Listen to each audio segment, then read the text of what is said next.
हालांकि इस दुनिया में कॉम्बैट स्पेशलाइज्ड प्रोफेशन में बदलाव करने से भविष्य बेहतर हो सकता है, लेकिन लाइफस्टाइल स्पेशलाइज्ड प्रोफेशन और एनहांसमेंट स्पेशलाइज्ड प्रोफेशन में भी बहुत संभावनाएं हैं। खास तौर पर एनहांसमेंट स्पेशलाइज्ड प्रोफेशन उन संपन्न छात्रों को केवल लगन से अभ्यास करने और अपने कौशल में सुधार करने की आवश्यकता है। भविष्य में वे जहां भी जाएंगे, उनकी बहुत मांग होगी। उन्हें मिलने वाला व्यवहार कॉम्बैट स्पेशलाइज्ड प्रोफेशन से भी बदतर नहीं होगा। वास्तव में यह उनसे भी बेहतर हो सकता है। पोडियम पर 30 के दशक में एक क्लास टीचर ली क्यून लगातार बोल रहे थे। यह छात्रों को प्रोफेशन चेंज से गुजरने से पहले की ब्रीफिंग थी। हालांकि उन्होंने जो कहा वह कुछ ऐसा था जो सभी छात्र पहले से ही जानते थे, फिर भी सभी ने ध्यान से सुना, एक भी शब्द चूकने को तैयार नहीं थे। आखिरकार आज सभी तृतीय वर्ष के हाई स्कूल के छात्रों के लिए एकीकृत प्रोफेशन चेंज समारोह से गुजरने का दिन था। कक्षा के कोने में बैठे लू फैन उत्साहित थे, आगामी व्यवसाय परिवर्तन समारोह की प्रतीक्षा कर रहे थे। वह एक ट्रांसमिग्रेटर था जो ब्लू स्टार से इस स्थान पर आया था। तब से 3 साल बीत चुके हैं। इन 3 वर्षों में उसने इस दुनिया की स्पष्ट समझ हासिल कर ली थी। यह एक ऐसी दुनिया थी जहां खेल और वास्तविकता एकीकृत थे, जिसका क्षेत्र ब्लू स्टार से हजारों गुना बड़ा था। इस दुनिया में अनगिनत गुप्त क्षेत्र और कालकोठरी उदाहरण थे, जहां राक्षस बड़े पैमाने पर घूमते थे। प्रत्येक व्यक्ति अनुभव, अंक, सामग्री और यहां तक कि उपकरण प्राप्त करने के लिए राक्षसों का शिकार करके खुद को मजबूत कर सकता था। साथ ही इस दुनिया ने विभिन्न व्यवसायों की मेजबानी भी की थी। हर कोई लेवल 10 पर व्यवसाय परिवर्तन के माध्यम से कर सकता था और अधिक शक्तिशाली क्षमताएं प्राप्त कर सकता था। प्रत्येक देश ने युवाओं को इस दुनिया में जीवित रहने के तरीके के बारे में प्रशिक्षित करने के लिए विभिन्न स्थानों पर स्कूल स्थापित किए। शिक्षक छात्रों को शुरुआती गुप्त क्षेत्र या जंगल में ले जाते थे, जहां वे लड़ाई करते थे और अनुभव अंक प्राप्त करते थे, और 18 वर्ष की आयु से पहले सभी को स्तर 10 तक पहुंचने और पेशे परिवर्तन समारोह में भाग लेने का प्रयास करते थे। इस दुनिया में कई प्रकार के पेशे थे, जिन्हें मोटे तौर पर 3 श्रेणियों में विभाजित किया जा सकता था। एक था लड़ाकू विशेष पेशा। जैसा कि नाम से पता चलता है, यह युद्ध क्षमताओं वाला पेशा था। कुछ बुनियादी पेशे जो इस श्रेणी में आते हैं: योद्धा, जादूगर, तीरंदाज आदि। दूसरी श्रेणी थी संवर्धन विशेष पेशा। इस प्रकार के पेशे में आने वाले लोग कम थे। उनकी क्षमताएं सभी शक्तिशाली थीं।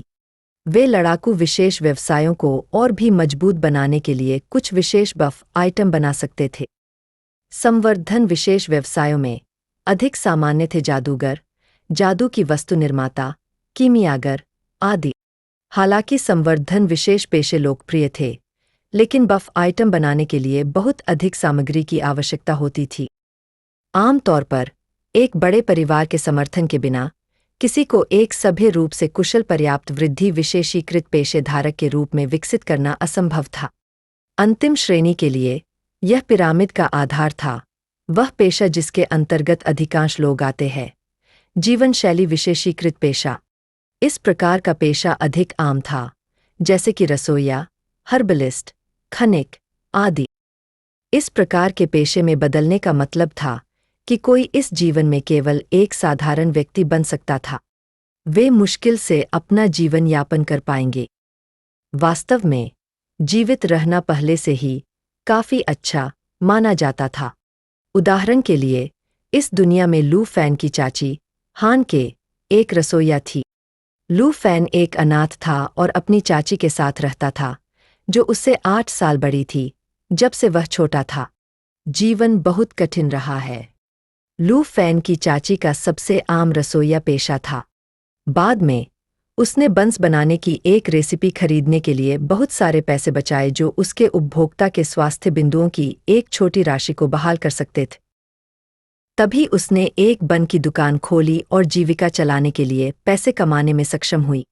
इस बन की दुकान की बदौलत ही हान के लू फैन को पाल सका। लू फैन इस अनुभव से जानता था कि अगर किसी के पास शक्तिशाली कॉम्बैट स्पेशलाइज्ड प्रोफेशन न हो तो इस दुनिया में जीवित रहना कितना मुश्किल है। इन 3 सालों में उसने अपनी चाची को अपनी शिक्षा का खर्च उठाने के लिए बहुत सारी कठिनाइयों को सहते हुए देखा था। इसलिए लू फैन की इच्छा थी कि वह कॉम्बैट स्पेशलाइज्ड प्रोफेशन में बदल सके, ताकि भविष्य में उसके पास जंगल में राक्षसों का शिकार करके सामग्री बेचने या उपकरण प्राप्त करने के लिए कालकोठरी के उदाहरणों पर छापा मारने की क्षमता हो, जिससे उसकी चाची एक अच्छा जीवन जी सके। मुझे अभी खबर मिली है कि प्रोफेशन चेंज प्लेटफॉर्म स्थापित किया गया है। सभी लोग एक व्यवस्थित लाइन बनाए रखें और खेल के मैदान में इकट्ठा होने के लिए मेरे पीछे चलें। ली क्यून के शब्दों ने लू फैन को उसके विचारों से वापस खींच लिया। सभी छात्र और भी उत्साहित हो गए। आखिरकार प्रोफेशन बदलने का समय आ गया था। उनकी भविष्य की संभावनाएं आज पर निर्भर होंगी। लू फैन चुप था। सिस्टम आखिरकार आ गया है। यह ट्रांसमिग्रेटर्स के लिए सबसे मानक प्लॉट था। हालांकि यह 3 साल देरी से आया, लेकिन लू फैन को पता था कि अच्छा खाना इंतजार के लायक है। लू फैन ने अपनी खुशी के भाव को दबा दिया। प्रोफेशन चेंज की तैयारी के लिए खेल के मैदान में सभी का अनुसरण करते हुए उसने जांच की कि उसके सिस्टम में क्या कार्य है। जल्द ही लू फैन ने इसे समझ लिया। उसका सिस्टम बहुत सरल था। हर दिन उसे एक ट्रेजर मैप मिलता था। उसे पुरस्कार प्राप्त करने के लिए केवल ट्रेजर मैप पर चिह्नित स्थान तक पहुंचने की आवश्यकता थी। ट्रेजर मैप को 5 ग्रेड में विभाजित किया गया था: निम्न ग्रेड, मध्य ग्रेड, उच्च ग्रेड, शिखर ग्रेड और दिव्य ग्रेड। हर दिन उसे किस ग्रेड का नक्शा मिलेगा, यह अनिश्चित था, और नक्शे पर स्थान भी अनिश्चित था। अगर ऐसे नक्शे थे जिनके निर्देशांक उसके लिए विशेष रूप से दूर और असुविधाजनक थे, तो लू फैन इन नक्शों को उसी ग्रेड के अन्य नक्शों के साथ मर्ज भी कर सकता था। हर 3 नक्शों को एक उच्च ग्रेड के नक्शे में मर्ज किया जा सकता था। उदाहरण के लिए, यदि लू फैन वर्तमान में जियांगहाई शहर में है और लगातार 3 दिनों तक उसे अत्यंत सुदूर उत्तरी बर्फ के मैदानों के निम्न श्रेणी के खजाने के नक्शे मिलते हैं, तो वह हार मान लेगा। उसके लिए खजाने के नक्शे पर स्थान तक पहुंचने के लिए विशाल दूरी तय करना असंभव होगा। उस स्थिति में वह इन 3 निम्न श्रेणी के खजाने के नक्शों को एक मध्यम श्रेणी के खजाने के नक्शे में जोड़ सकता है। यदि निर्देशांक उससे दूर नहीं है, तो वह जाकर पुरस्कारों के लिए खुदाई कर सकता है। कुल मिलाकर सिस्टम बहुत सरल था, लेकिन यह उसकी किस्मत पर भी निर्भर करता था। यदि सभी खजाने के नक्शों के निर्देशांक कुछ उच्च स्तरीय क्षेत्रों में थे, तो लू फैन वास्तव में रोना शुरू कर देगा। लू फैन को अपने सिस्टम का उपयोग समझने के बाद वह पहले से ही भीड़ का पीछा करते हुए खेल के मैदान में चला गया था। इस समय खेल के मैदान पर एक विशाल नीला बैंगनी क्रिस्टल स्तंभ खड़ा किया गया था, जो कि पेशे परिवर्तन पत्थर था। प्रोफेशन चेंज स्टोन के बगल में एक मध्यम आयु वर्ग का व्यक्ति सफ़ेद लबादा पहने हुए था, जिसके हाथ में एक ऐसा डंडा था जिससे दूधिया सफ़ेद प्रभामंडल निकल रहा था। जनरल स्किल अप्रेजल आई का उपयोग करते हुए लू फैन देख सकता था कि इस मध्यम आयु वर्ग के व्यक्ति की एक असाधारण पृष्ठभूमि थी और वह पहले से ही लेवल 29 का पुजारी था, जो लेवल 30 से बस एक कदम दूर था, दूसरा प्रोफेशन चेंज कर रहा था। लेवल 29 एक कॉम्बैट स्पेशलाइज्ड प्रोफेशन में बदल गया और प्रोफेशन अवेकनिंग के कौशल में भी महारत हासिल कर ली, जिसमें खिलाड़ियों की मदद करने का कौशल था जिन्होंने प्रोफेशन प्राप्त करने के लिए प्रोफेशन नहीं बदला है। कहा जा सकता है कि इस पुजारी ने पहले ही एक ऐसा जीवन प्राप्त कर लिया था जिसे लू फैन ईर्ष्या करता था। ऐसा कहा जाता था कि एक छात्र को अपने प्रोफेशन को जागृत करने में मदद करने के लिए 5 लाख ड्रैगन कॉइन के बराबर शुल्क था। भले ही लू फैन की चाची जीवन भर बंस बेचती, लेकिन वह इतना पैसा वापस नहीं कमा पाती। यह कॉम्बैट स्पेशलाइज्ड प्रोफेशन और लाइफस्टाइल स्पेशलाइज्ड प्रोफेशन के बीच का अंतर था। लू फैन ने आह भरी और अपनी सारी ऊर्जा प्रोफेशन चेंज सेरेमनी पर केंद्रित कर दी, जो शुरू होने वाली थी। इस समय खेल के मैदान में शोर था। लू फैन की उम्र के लगभग 3000 छात्र इकट्ठा हुए थे। वे सभी जियांगहाई थर्ड एकेडमी से हाई स्कूल के 3रे वर्ष के छात्र थे और वे सभी प्रोफेशन चेंज की शर्तों को पूरा करते हुए लेवल 10 तक पहुंच गए थे। इस समय उनका उत्साह लू फैन से भी अधिक था। आखिरकार मुझे एक प्रोफेशन मिलने वाला है। मैं इस दिन का बहुत लंबे समय से इंतज़ार कर रहा था। मुझे उम्मीद है कि मैं एक शक्तिशाली हिडन प्रोफेशन में बदल सकता हूँ और विभिन्न बड़े विश्वविद्यालयों को मेरे लिए पागलों की तरह लड़ने पर मजबूर कर सकता हूँ। इस तरह हमारा परिवार समृद्ध होगा। भाई, दिवास्वप्न देखना बंद करो और वास्तविकता को देखो। हिडन प्रोफेशन के बारे में भूल जाओ। अगर मैं एक कॉम्बैट स्पेशलाइज्ड प्रोफेशन में बदल सकता हूं तो मुझे संतुष्टि होगी। बिल्कुल। 60 लोगों की कक्षा में आमतौर पर 20 लोगों का कॉम्बैट स्पेशलाइज्ड प्रोफेशन में होना पहले से ही काफ़ी अच्छा है। ज़्यादातर लोग लाइफस्टाइल स्पेशलाइज्ड प्रोफेशन में आ जाते हैं, इसलिए छिपे हुए प्रोफेशन में बदलने के बारे में सपने मत देखो। ज़्यादा यथार्थवादी होना बेहतर है। मैं बस यही उम्मीद करता हूं कि मेरे पास कॉम्बैट स्पेशलाइज्ड प्रोफेशन होगा, भले ही वह नाइट या योद्धा हो जिसे फ्रंटलाइन पर चार्ज करने और लड़ने की जरूरत हो, वह ठीक है। मेरे माता पिता दोनों के पास लाइफस्टाइल स्पेशलाइज्ड प्रोफेशन है। मेरी शिक्षा का समर्थन करने के लिए उन्हें बहुत कुछ सहना पड़ा है। मुझे कड़ी मेहनत करनी चाहिए और उन्हें एक अच्छा जीवन जीने के लिए कॉम्बैट स्पेशलाइज्ड प्रोफेशन प्राप्त करना चाहिए। आखिरी व्यक्ति के शब्द कई लोगों के दिमाग में गूंज गए। क्या कोई भविष्य में चीजों को बदल सकता है या नहीं, यह वास्तव में इस प्रोफेशन चेंज सेरेमनी पर निर्भर करता है। क्लास टीचर ली क्यू ने देखा कि उनकी कक्षा में गड़बड़ी थी और उन्होंने दोनों हाथ उठाकर सभी को चुप रहने का संकेत दिया। सब लोग, हंगामा मत करो, कार्यक्रम स्थल के अंदर शांति बनाए रखो। प्रोफेशन चेंज सेरेमनी कक्षाओं पर आधारित है। हम कक्षा 25 के हैं और हमें लंबे समय तक इंतजार करना होगा। फिर भी कृपया धैर्य रखें। सभी को अपना प्रोफेशन बदलने का मौका मिलेगा। प्रत्येक कक्षा के कक्षा शिक्षक व्यवस्था बनाए रख रहे थे, जिससे खेल का मैदान जल्दी से शांत हो गया।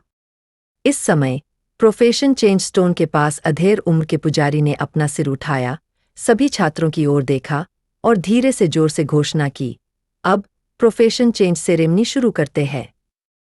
आपके प्रिंसिपल की व्यवस्था के अनुसार कक्षा 1 के बच्चों को उनकी छात्र संख्या के क्रम में मंच पर आने दें। आखिरकार यह शुरू होने वाला था। सभी बच्चे एक बार फिर उत्साहित थे। उसी समय कक्षा 1 का एक लड़का भीड़ से निकलकर प्रोफेशन चेंज स्टोन के सामने आया। सौभाग्य से वह प्रोफेशन चेंज सेरेमनी से गुजरने वाला पहला व्यक्ति बन गए। यह कक्षा 1 का शीर्ष छात्र झांग ताओ है। मैंने सुना है कि स्कूल में उसके ग्रेड असाधारण हैं। मुझे आश्चर्य है कि क्या वह कॉम्बैट स्पेशलाइज्ड प्रोफेशन प्राप्त कर सकता है। उसे सक्षम होना चाहिए। हालांकि वह भी लेवल 10 का है, लेकिन उसके गुण उसके अन्य सहपाठियों की तुलना में काफ़ी अधिक है। हालांकि पेशे बदलने में एक निश्चित यादृच्छिकता होती है। खिलाड़ी के गुण जितने मजबूत होंगे, उतनी ही संभावना है कि वह लड़ाकू विशेष पेशे में बदल जाएगा। इस पर काफ़ी विद्वानों ने अध्ययन किया है और यह काफ़ी विश्वसनीय है। झांग ताओ पेशे बदलने वाला है। आइए जल्दी से देखें कि उसे कौन सा पेशा मिलता है। जैसे ही मध्यम आयु वर्ग के पुजारी ने एक मंत्र का जाप किया, पेशे परिवर्तन पत्थर से प्रकाश फूट पड़ा, जिसने झांग ताओ को अपने अंदर समाहित कर लिया। थोड़ी देर बाद अचानक प्रकाश एक विसंगति के साथ चमक उठा और अंदर से एक आग के गोले जैसा पैटर्न उभरा। काफी लोग चौंक गए और सुखद आश्चर्य के साथ कहा, जैसा कि शीर्ष छात्र झांग ताओ से उम्मीद थी, वह वास्तव में एक जादूगर बन गया। वाह, झांग ताओ के पास भविष्य में असीमित संभावनाएं हैं। सभी व्यवसायों में जादूगरों की सबसे अधिक मांग है। भविष्य में अगर वह जंगल में राक्षसों का शिकार करके सामग्री इकट्ठा करना चाहता है या काल कोठरी में छापा मारना चाहता है, तो उसे शायद इस बात की चिंता नहीं करनी पड़ेगी कि उसके साथ कोई नहीं है। मुझे उससे बहुत जलन हो रही है। अपने आसपास के लोगों की ईर्ष्या भरी निगाहों के बीच प्रोफेशन चेंज स्टोन की रोशनी कम हो गई। झांग ताओ नाम के इस छात्र के चेहरे पर मुस्कान थी और वह बहुत खुशी के साथ अपनी कक्षा में वापस लौटा। सिलाविन, मैंने स्कूल का नाम थर्ड एकेडमी रखा है।